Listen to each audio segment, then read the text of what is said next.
I am not just satisfied in giving a word and everybody say, oh, that was a good word. I desire, my prayer is that whatever word we utter in this church, that it transforms. Amen? Now, it's good to get compliments that, oh, yes, it was a good word. But I want us to go way beyond that. Starting now in 2015. Amen? It's a brand new year. Amen? Amen. So are you ready for the word today? Yes. All right.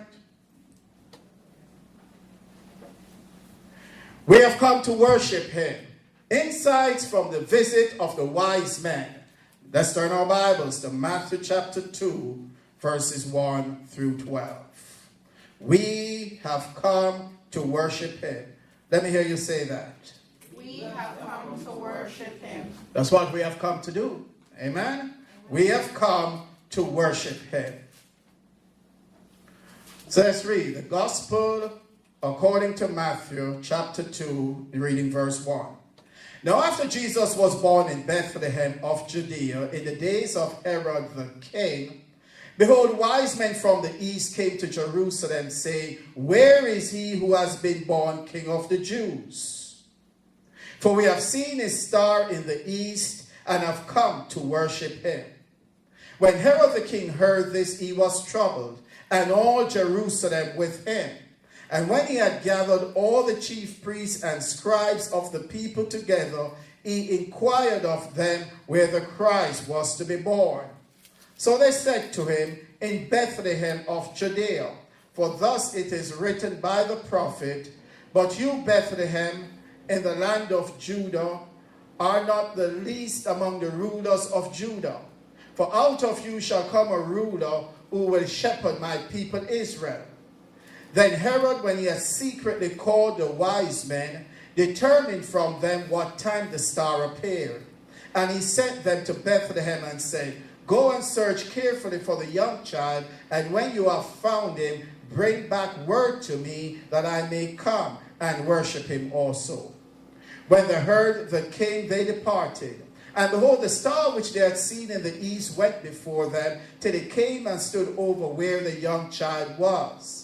When they saw the star, they rejoiced with exceedingly great joy.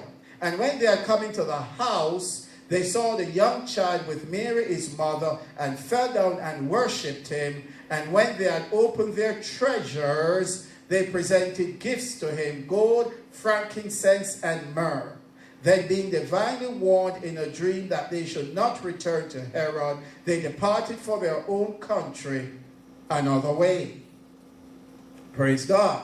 Amen. Now,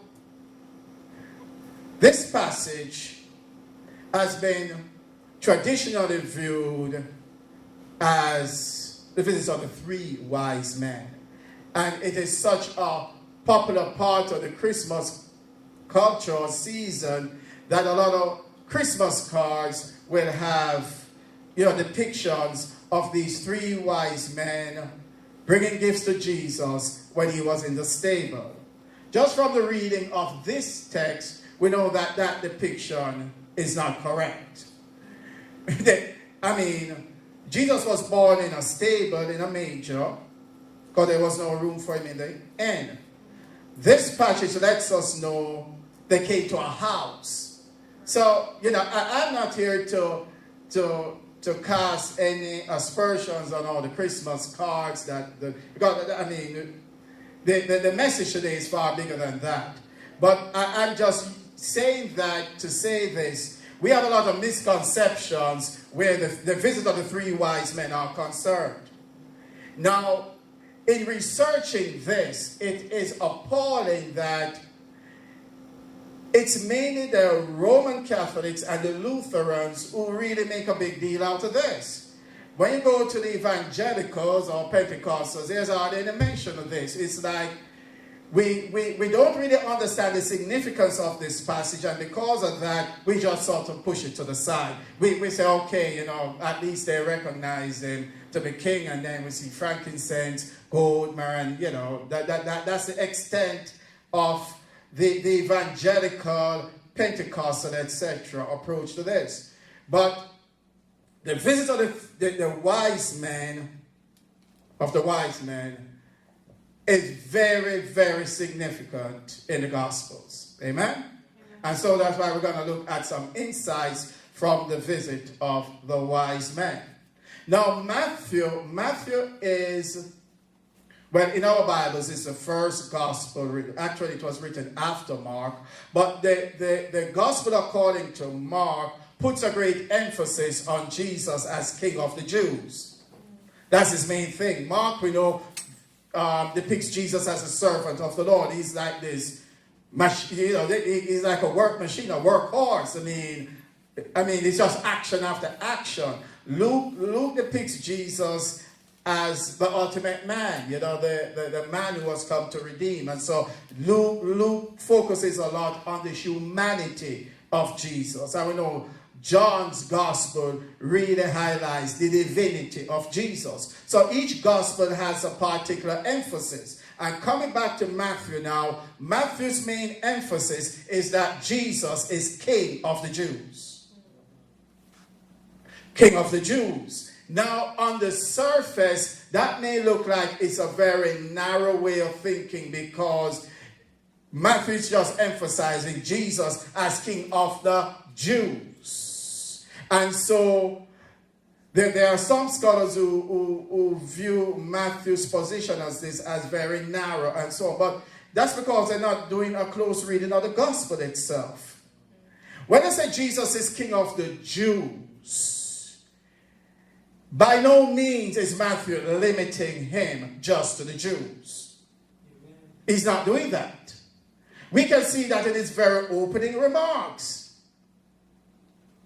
Let's just go to chapter 1 and read a few verses here. Verse 1, Matthew 1 verse 1, the book of the genealogy of Jesus Christ, the son of David, the son of Abraham. Listen to this. I mean, we know we don't like the begets in the Bible, but there's a lot of revelation here. Yes. Abraham begot Isaac, Isaac begot Jacob, and Jacob begot Judah and his brothers. Judah begot Perez and Zerah by Tamar. Perez begot Hezron, and Hezron begot Ram. Ram begot Amminadab, Amminadab begot Nahshon, and Nahshon begot Salmon. Salmon begot Boaz by Rahab. Boaz begot Obed by Ruth. Obed begot Jesse, and Jesse begot David the king. We stop there. Now in these verses we see a lot of begots. Somebody begot somebody. Amen? And usually it's always a male. It's always going to be a son. Interspersed within this, though, very prominently are the names of 3 women. 3 women.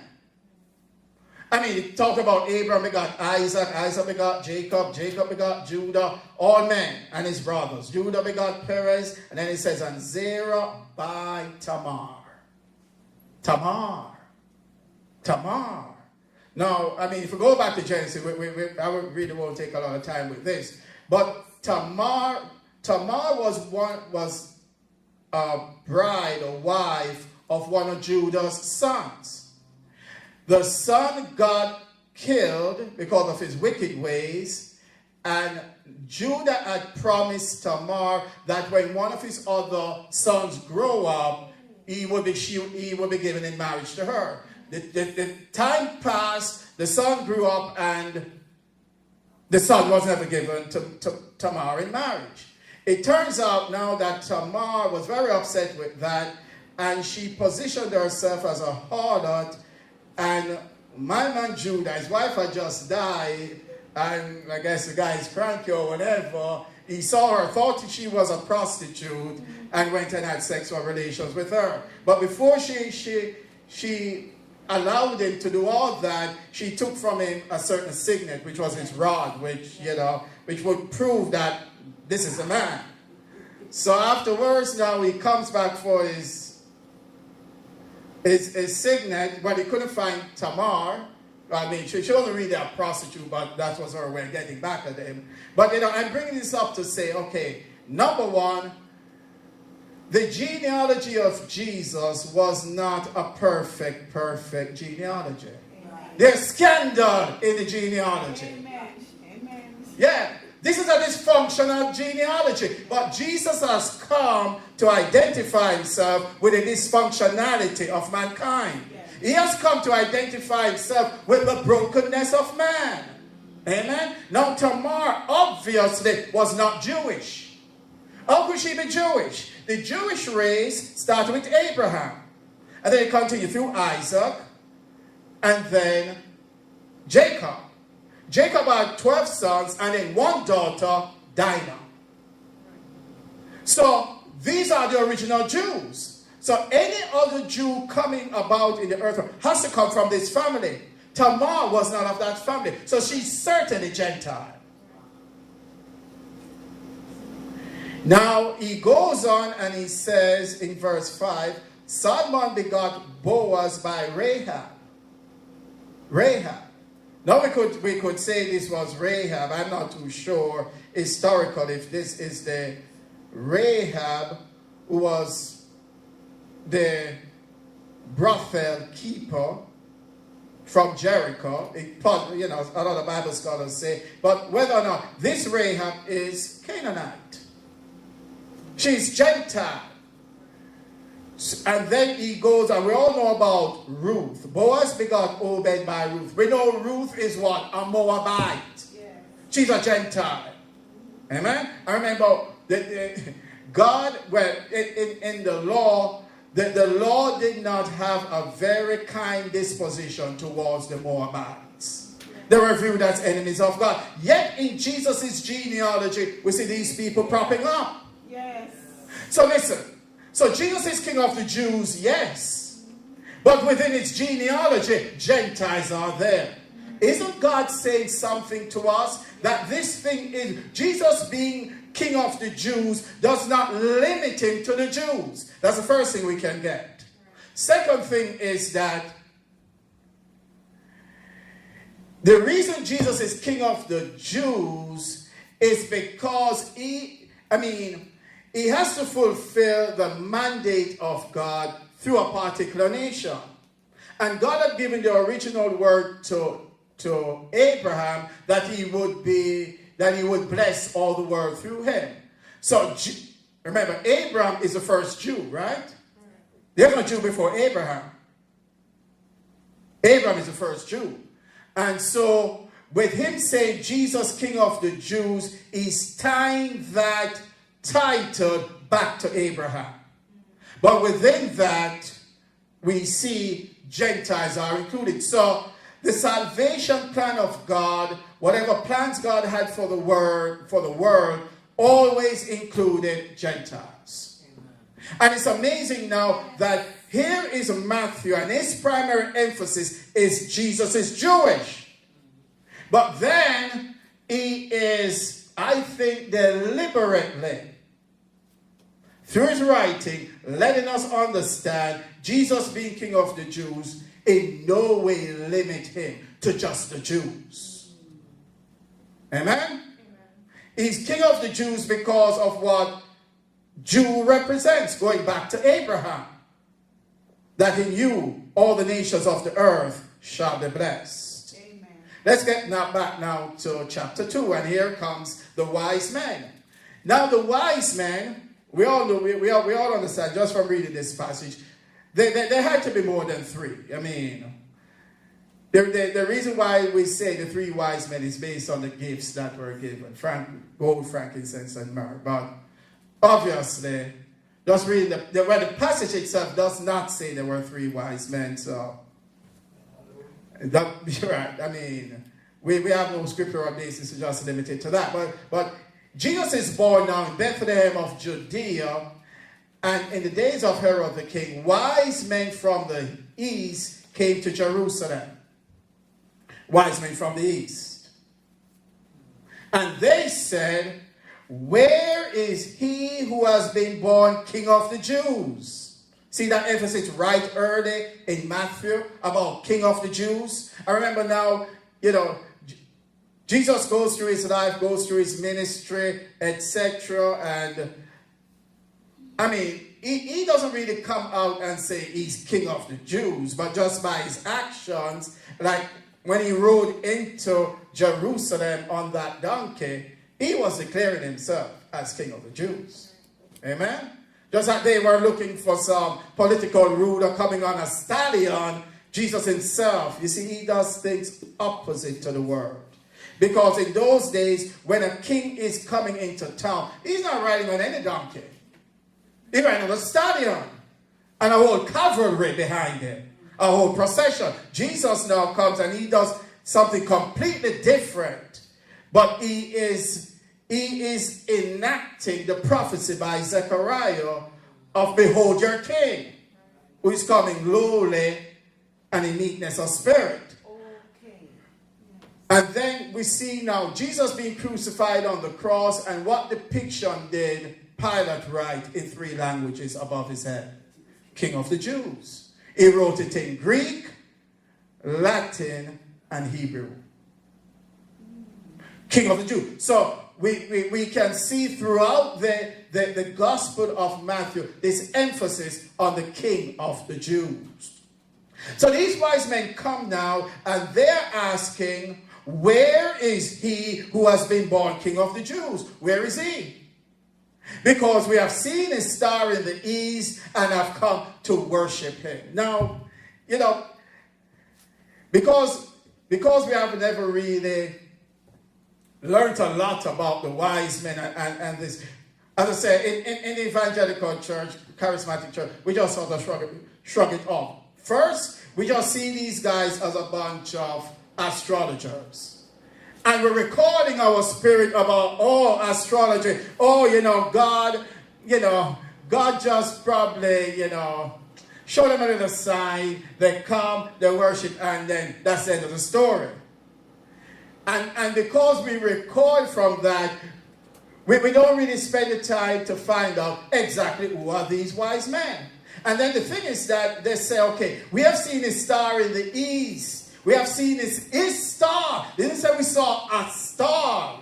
We saw his star in the east and have come to worship him. So from the star, they must have understood that this person has divine origins. They're coming to worship him. We have seen his star in the east and have come to worship him. Again, because of our minds have been shaped by what we have learned. The moment we hear star, that has to do with astrology. God is the one who put the star there. Amen? Let's just go real quick. We're just going to do this real quick. Just give you some background, then I'm going to do the insights. I may have to preach this. I may have to come back next week to finish this. Let's look at Genesis 1. Genesis 1 and verse 14. Because we have this thing about, once we see stars, we don't want to have anything to do with it. Genesis 1:14. Then God said, let there be lights in the firmament of the heavens to divide the day from the night, and let them be for signs and seasons, and for days and years.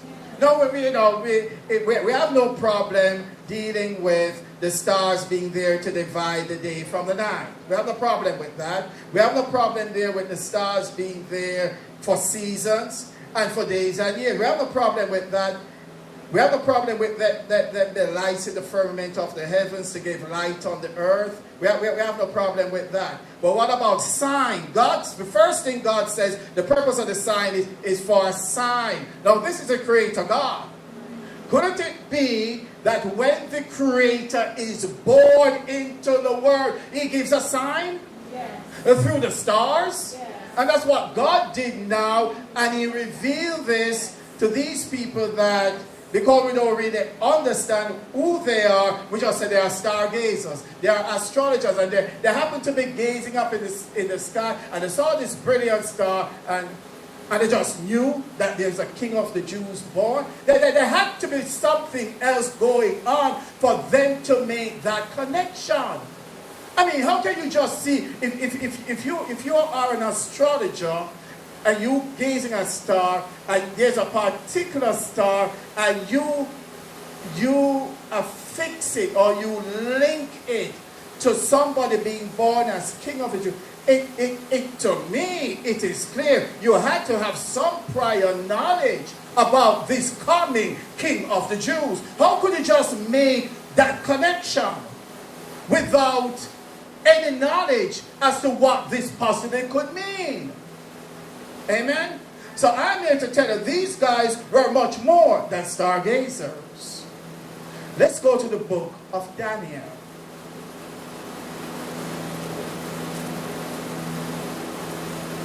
I guess we will start with Daniel 2. We just give a brief background, but Daniel 2.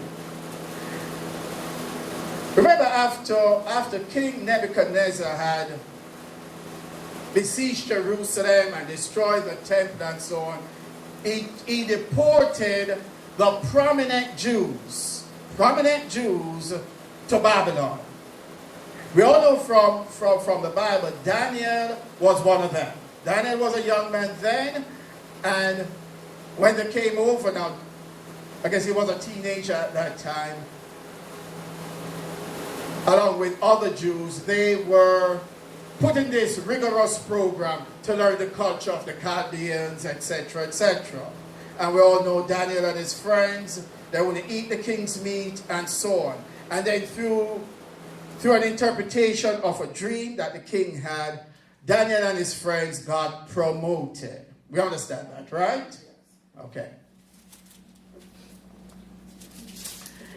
Now, we want to find out about this origin of the wise men. Let's go to chapter 2, verse 46. This is after the interpretation of the dream now. Then King Nebuchadnezzar fell on his face, prostrate before Daniel, and commanded that they should present an offering and incense to him.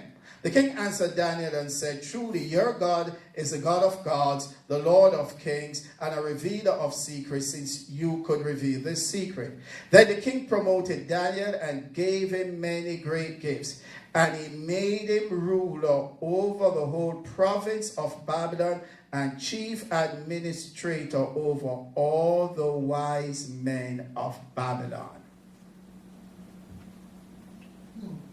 Do we see a word here that we're dealing with in Matthew? Wise man. Wise man. All right? So Daniel was given a position over all the wise men of Babylon. Other time we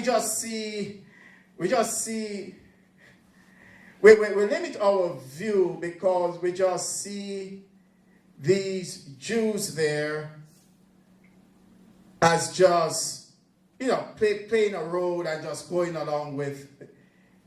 Daniel, we understand, is a godly man. But all his time was not spent just seeking God. He was given administrative rulership over all the wise men of Babylon. What did he talk to with these wise? What sort of consultation or communication he would have with these wise men? You think he was just talking about the Hebrew God? Are you following me? He was given administrative rulership over all the wise men of Babylon. Now, the wise men of Babylon were given to interpretation of dreams. They were given to try to understand mystifying events and so on. So Daniel's mind must have been exercised in those areas himself. Yes.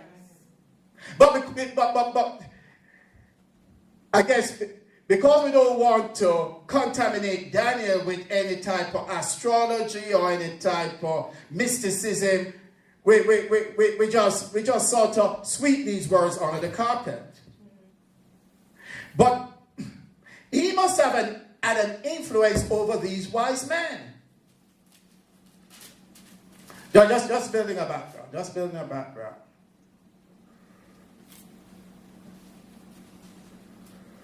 Let's go to Daniel 5, I think I want to go to.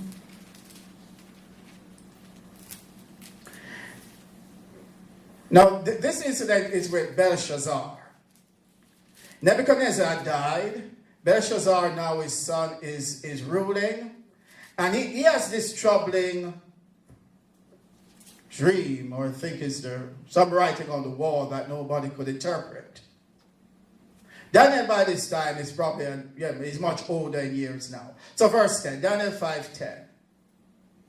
The queen, because of the words of the king and his lords, came to the banquet hall. The queen spoke, saying, O king, live forever. Do not let your thoughts trouble you, nor let your countenance change. There's a man in your kingdom, in whom is the spirit of the holy God.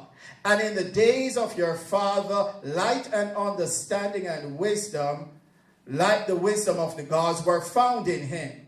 And King Nebuchadnezzar, your father the king, made him chief of the magicians. This is Daniel, right? Yeah. Chief of the magicians, astrologers, Chaldeans, and soothsayers. Inasmuch as an excellent spirit, knowledge, understanding, and interpreting dreams, solving riddles, and explaining enigmas were found in him, whom the king named Belshazzar. Let Daniel be called, and he will give the interpretation. Now remember, the wise men in the province of Babylon, they were called by all different sorts of names. Magicians, astrologers, Chaldeans, and soothsayers. Now, this is where the origin of these wise men occurred. Most Bible scholars, people who have really researched this over the years, are convinced that these wise men came from a section in Persia, and they had their origin from the days of Daniel. With his influence over them, listen. The wise men, now it doesn't necessarily mean all of them accepted the thinking of Daniel, etc. It doesn't necessarily mean that. But there must have been a core, a group of them who held on to Daniel's way of thinking and his revelations and so on. And this is the origin of the wise men. That they knew some elements of the Hebrew scriptures because of Daniel's influence. Yes. Now remember, we don't have time to really go into this the way I want, but these guys, a lot of times we see pictures of the three wise men and we see them coming on camels. There's no place in the Bible that tells us they came on camels.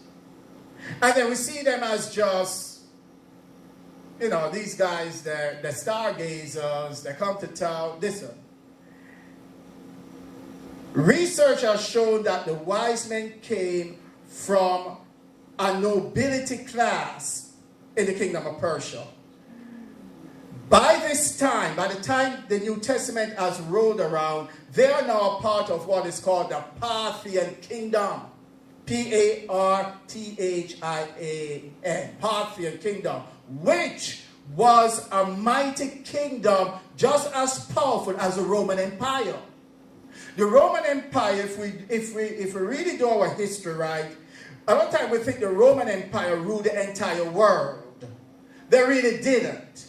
They ruled the Western world, or the known Western world at that time. Places that we now would call Europe. Places we now would call parts of Asia, the Middle East, and then Africa, some parts of Africa. But that was the known world at that time. Further east, when you come to Persia, what is now probably is Iraq, Iran, places like that, the Parthian kingdom ruled. And the Parthian kingdom was a strong kingdom. In fact, it is said they defeated the Romans when they were trying to encroach or go into that area. They stopped the Romans from coming further east. So these guys now, the wise men, they are a nobility class whose one of their primary functions was to choose their king. So these guys are powerful guys. They appoint kings. They're not just stargazers. They are from a nobility class. And it's a mighty kingdom. That's why, listen, when they rode into town, they go right to Herod. They go right to Herod. And we don't say Herod, say, hey, who are you guys? Where are you from? You know, this is my country, get up. No. Listen.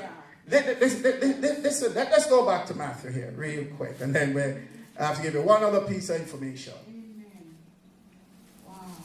It says in verse 3, when Herod the king heard this, he was troubled, and all Jerusalem with him. He was troubled. When these guys came and they started asking, where is he who is born King of the Jews? The whole city shook. Yes. And it has to be more than just the question being asked, where is he born King of the Jews? Because listen, Jesus himself said, many will come in my own name and claiming to be the Lord and claiming to be the Messiah. So during this time, we had a lot of people in Israel who were claiming to be the Messiah. So this is not the new. This is not the new for Israel, for these Jews here. Because every now and then, somebody's rising up, you know, and saying, I am the Messiah. I mean, if you read history, and they're still doing it, because they're naming some rabbi as the Messiah. Anyway. So this was nothing new. So it couldn't be the question that caused them to shut up. It's by whom the question is being raised. It's who is asking the question. Because, listen, if these guys were just seen as, you know, they're just stargazers. Well, I mean, what you're asking, we're so accustomed to it. You just another group that trying to find out about this Messiah. But it's because of who they were.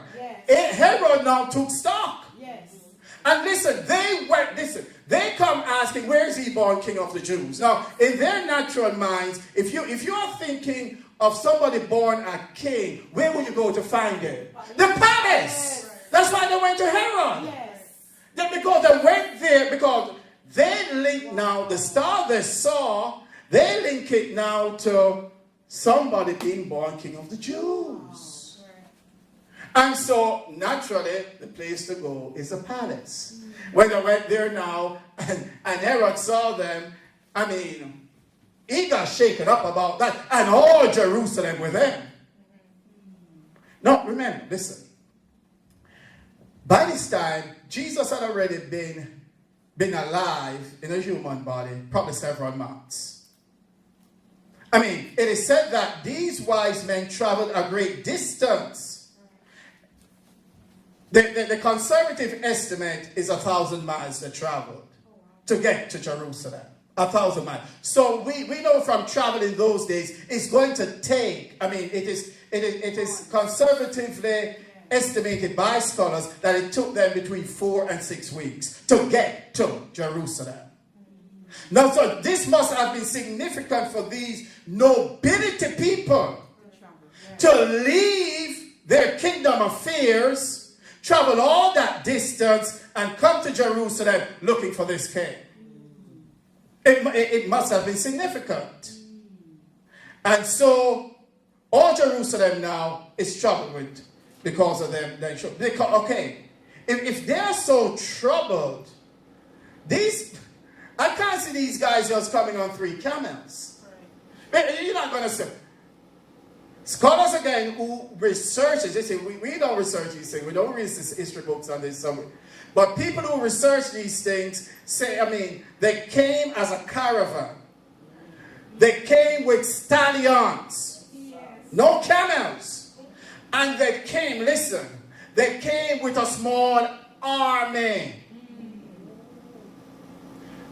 Remember, they're traveling with treasures, right? They gotta guard it. So they came with a small army. And remember, these are the Parthians. The Romans, no, don't mess with them. Because how could they just have come in and the Romans realized, hey, we're not messing with these guys. Obviously, they come with a small arm. They're not coming to take over the land. So let them. But they didn't mess with them because of a recent defeat. Okay? Now, Daniel's association with them again must have introduce them to this coming Messiah for the Jews. Daniel had a prophecy where he actually prophesied when the Messiah would come in Daniel 9.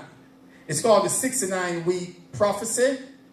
And it's in the week of the 62nd week that it says the Messiah would come. So Daniel, they knew from Daniel's prophecy. Remember, they are associated with Daniel.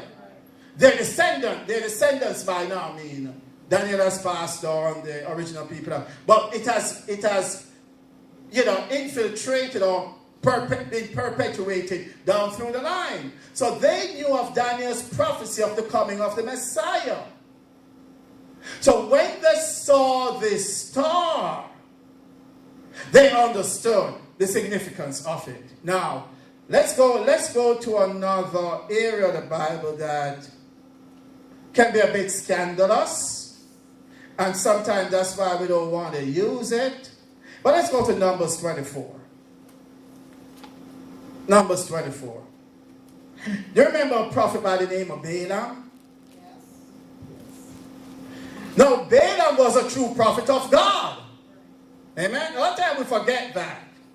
He was a true prophet of God, which goes to show clearly that God was not just revealing himself to the Jews. Yes. A lot of times we have this narrow-mindedness, but remember, God is a God of all the earth. Now, God singled out a man called Abraham, that through whom he would bring revelation to the world. But it doesn't mean it's only Abraham he was dealing with. Right. Jethro, who was Moses' father-in-law, he was a priest. He was a man of God. He was. He had revelation from God. Maybe didn't practice the religion like the Jews did. But obviously Moses didn't have a problem with it. When Moses was in the desert after he had been to Sinai and received revelation from God, he called his father Jethro to help him lead the children of Israel. So Jethro could not have been so diametrically opposed to the ways of God. So we need to expand our mind. But back to this guy called Balaam. Balaam was a true prophet of God. And Balaam, before he got corrupted by money, before he got corrupted by money, he really had, visions and revelations from God. He was a prophet of God.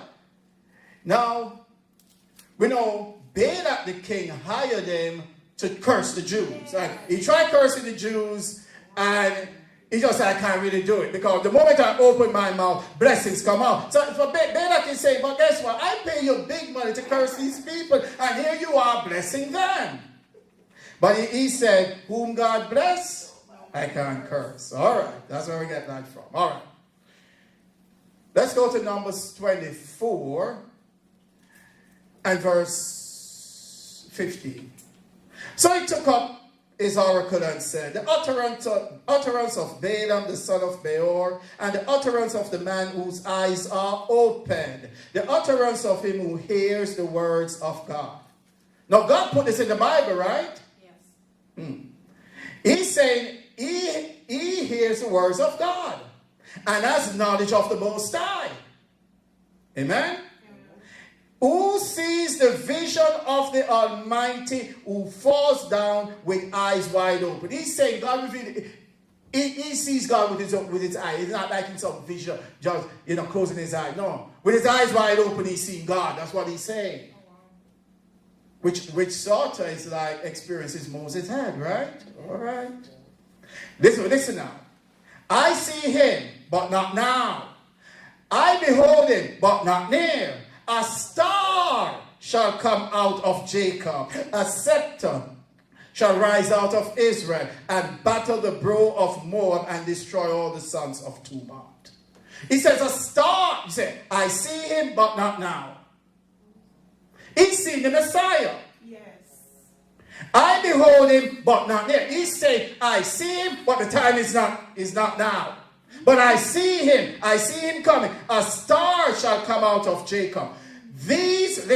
Having been introduced to the God of Israel by Daniel, these wise men these Parthians knew about this prophecy. And they link it now with Daniel's prophecy. Remember, Daniel timed it, which week. So a week representing like 7 years or something like, or 70 years. It comes out to 490 years when you do the math. But they knew of that utterance that about the 70-week prophecy. They were timing the coming of the Messiah to Daniel's prophecy and linking it to Balaam's prophecy about a star coming out of Jacob. Right. So when they saw the star, they just said, oh, whoa, what is this? We don't hear that here. Right. They're saying, where is he who is born King of the Jews? For we have seen his star in the east, and we have come to worship him. So they knew. Yes. When they saw this particular star, which must have been totally different from any other star they had seen. Listen, if when the creator of the universe died on that cross, the whole earth was plunged into darkness for 3 hours. That's what the gospel tells us, right? If the death of the creator brought about darkness, yes, why isn't it conceivable that the birth of the creator would be seen by a bright, brilliant star? Yes.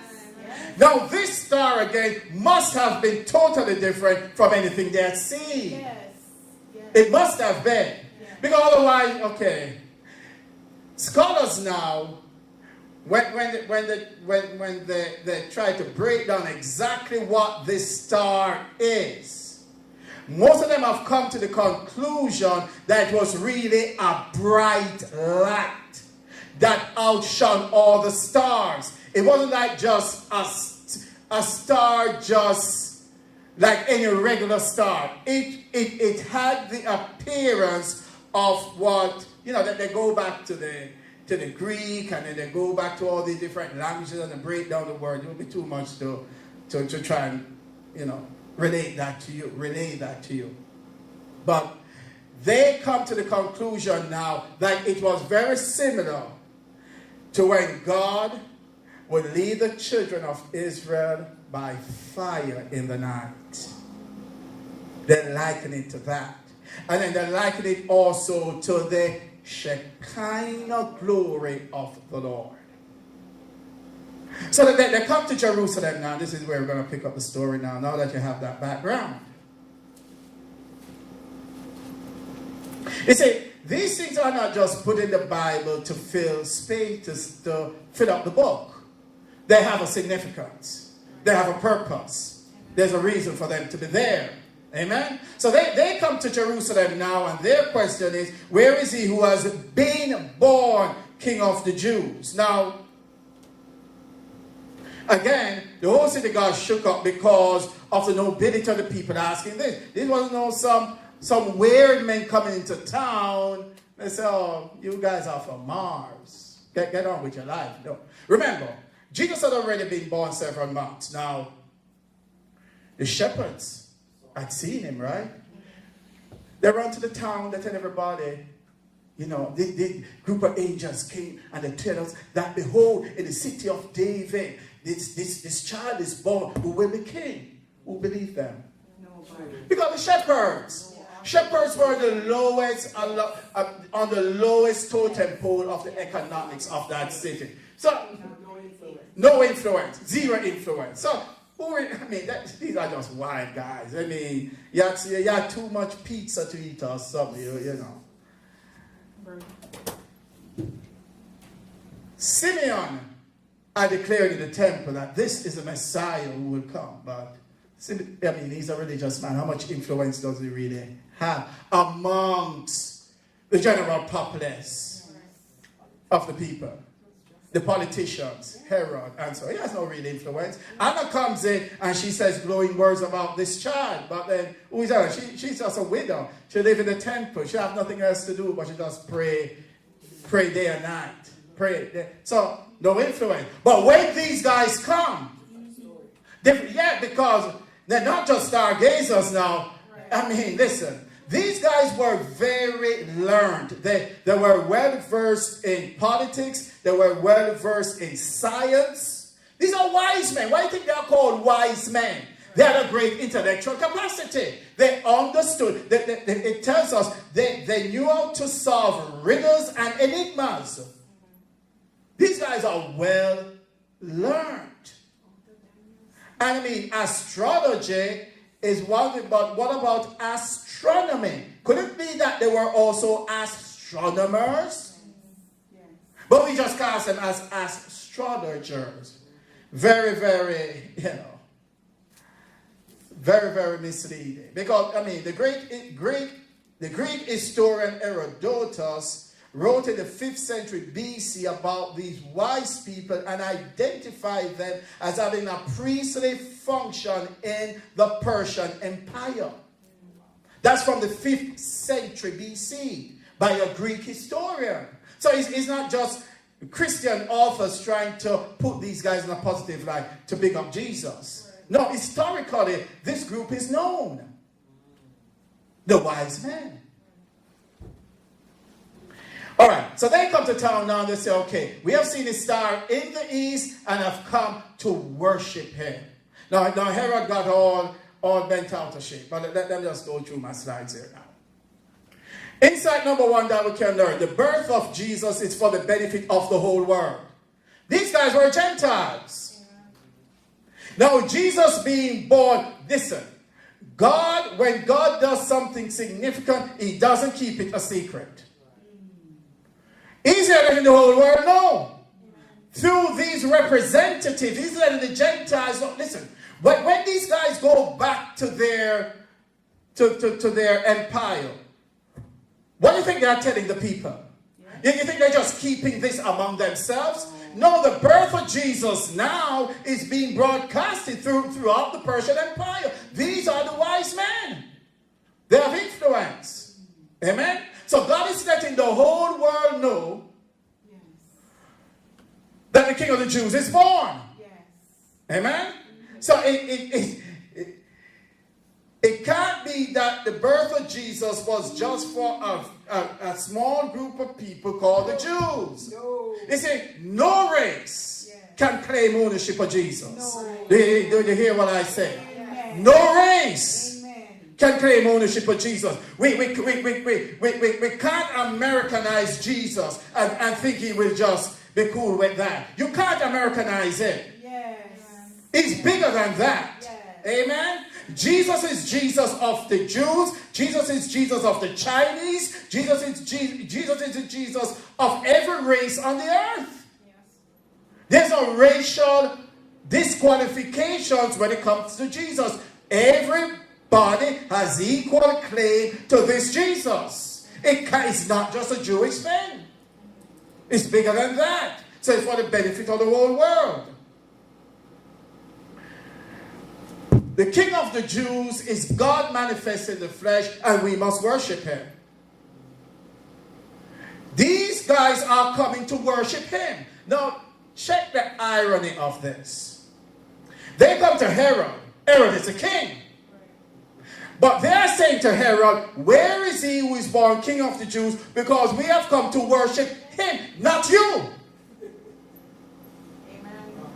Irony. God always has a last laugh. Yeah. Remember now, Herod was this puppet king. How he got the kingship was, remember when the Romans invaded Judah and took over that kingdom, they realized, listen, the Jews were a different set of people from all the other people they had conquered. Because the Jews were very religiously fervent. And you had to deal with these people differently because they would die for their God. I mean, it is said when one of the Caesars came, when Caesar Augustus came in and he ransacked the temple and so on, he put like a certain sign above the temple that was like some imagery of a Greek god. And thousands of Jews came to the temple, lied down, and said, listen, we're not moving from here till you move that down. And the only way we're going to move, you have to kill us. And they literally lie down on the floor and say, okay, here we are. Kill all of us if you want. Thousands. And Augustus had to back off. So he realized these people were a different kind of animal. We couldn't just rule them like the rest of the other people. So he had to have somebody in power there who understood their sensibilities, yet who would be pliable to Rome's demands. And so Herod now, he was an Idumean, another province below Judah.